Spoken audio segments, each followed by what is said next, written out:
day 21 with no Speaker of the House. Again, this is something we have not seen play out since before the Civil War. But I think today is the day Mike Johnson officially becomes Speaker of the House. You're taking a look at the Capitol. Sun is shining on the U.S. Capitol dome this morning. Mark Halperin, great to have you back. Good morning.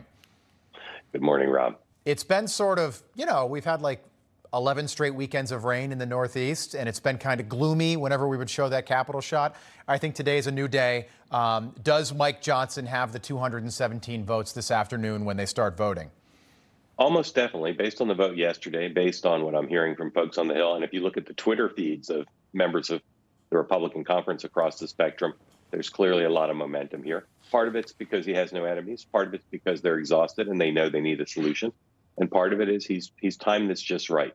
He certainly wasn't the man of the moment, the person of the moment, even 24 hours ago, where up against Emmer, he didn't do particularly well, but he's crested at just the right time, and I think better than 80% chance he gets the votes today. Yeah, so I'm with you there. And Tom Emmer, it was an interesting day for him yesterday. About an hour after he won the behind closed doors vote, Donald Trump kind of shamed him on Truth Social. And then Emmer, about an hour later, dropped out of the race because I think he knew that he didn't have the votes. Trump saying that he never respected the power of the Trump endorsement or the breadth and scope of MAGA, and the power of MAGA on display yesterday. But Mark, I want to play you this soundbite. This is Mike Johnson taking a question about the 2020 election. And just look in the lower right-hand corner of your screen. Woman with white hair, love her. This is Congresswoman Virginia Foxx. Take a look at what she has to say about this.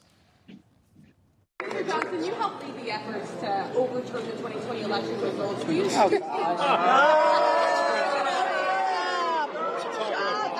Next question. Next question. Okay, Mark, what that image right there tells me is that maybe this party, after 3 weeks, is finally getting their act together. Steve Scalise standing right behind Johnson there. Elise Stefanik is over his shoulder, as well as Matt Gaetz and many others. Do you feel the same way?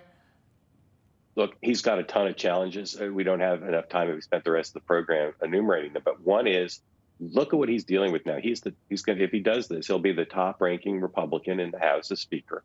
He's dealing with the least partially bruised egos of Kevin McCarthy, Scalise, Jordan, Emmer.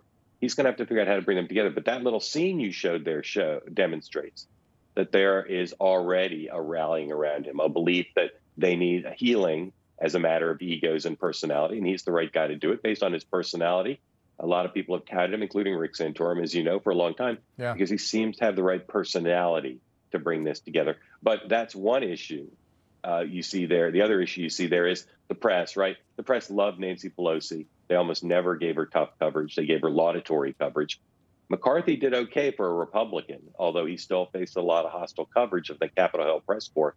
That's one of the things Johnson's going to have to figure out is, does he want an adversarial relationship with these folks who have so much power to dictate what America hears about Capitol Hill, or does he figure out a way to work with the press corps? It's a tough decision because, again, he's come out of nowhere for most reporters. They don't know him. He's going to have to figure out how to finesse that really important issue, again, along with 101 other things. Yeah, and I noticed Lauren Boebert. I didn't notice her before, but she's standing right next to him. They're almost arm in arm, which, again, there's the Freedom Caucus right there. I like this image. When I woke up to this today, I said, all right, we might be close. And I think he, for what it's worth, I think he looks the part. I've enjoyed him during hearings since Republicans have been in control over the last, 10 months since January.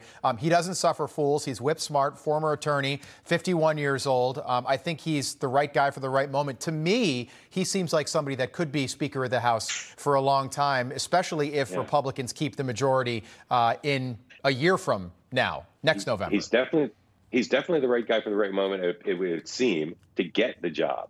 The question is doing the job, not just the politics of the House conference, but the politics of 2024, finessing President Trump in districts where that's going to need to be finessed, keeping the House and maybe expanding the House majority, fundraising, and then, of course, all the policy things, right? Right away, he's going to have to deal with all the budget issues, continuing resolution, appropriations, or aid to Ukraine. All the things that brought Kevin McCarthy down are now going to be, if he does get this vote, on Johnson's plate. And like I said, right guy to get the job, it seems. Is he the right guy to do the job? We'll see. Mark, question for you while I have you. The Hill reporting a day ago that Liz Cheney is not ruling out a run for the White House. They didn't say in 2024, maybe down the line 2028.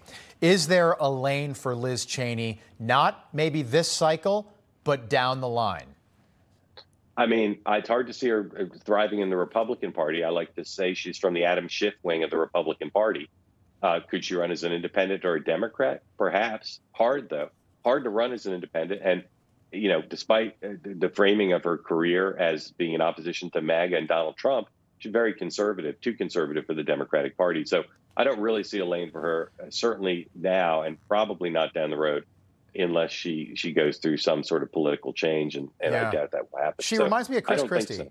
Just in the sense that Chris Christie is delusional in the sense that I think that Liz Cheney and Chris Christie think that if they were big party nominees, Republican Party nominees, that Democrats would vote for them.